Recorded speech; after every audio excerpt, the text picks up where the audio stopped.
गुजरातच्या वडोदरा येथील गंभीरा पूल कोसळून 15 जणांचा मृत्यू झाल्याची दुर्घटना 9 जुलै रोजी घडली। गंभीरा असे या पुलाचे नाव आहे। गंभीरा पूल वडोदरा आणि आनंदला जोडतो। तर हा अपघात बुधवार दिनांक 9 जुलै रोजी सकाळी 7 ते 7:30 वाजेच्या सुमारास घडला। या दुर्घटनेत अनेक वाहने खाली असलेल्या महिसागर नदीत कोसळली। वडोदरा येथील गंभीरा हा पूल दुर्घटनेप्रकरणी सलग दुसऱ्या दिवशीही बचाव कार्य सुरू होते। बचाव कार्यादरम्यान एनडीआरएफ पथकाला आणखी एक मृतदेह सापडला आहे, ज्यामुळे मृतांची संख्या आता 15 झाली आहे।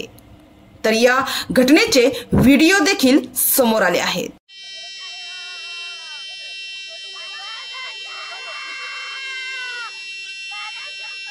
गंभीरा हा पूल 1985 मध्ये बांधण्यात आला होता। या पुलाचे वय फक्त 40 वर्षे होते।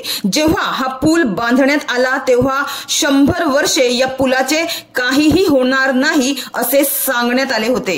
1985 मध्ये बांधलेल्या या पुलाच्या जीर्ण अवस्थेबद्दल यापूर्वीही इशारे अथवा चेतावणी देण्यात आली होती, परंतु कोणतीही कारवाई करण्यात आली नाही। अखेर 2 भागांमध्ये हा गंभीरा पूल मोडला आणि नदीत पडला। तर गुजरातचे मुख्यमंत्री भूपेंद्र पटेल यांनी या पुलाबाबत चौकशीचे आदेश दिले आहेत।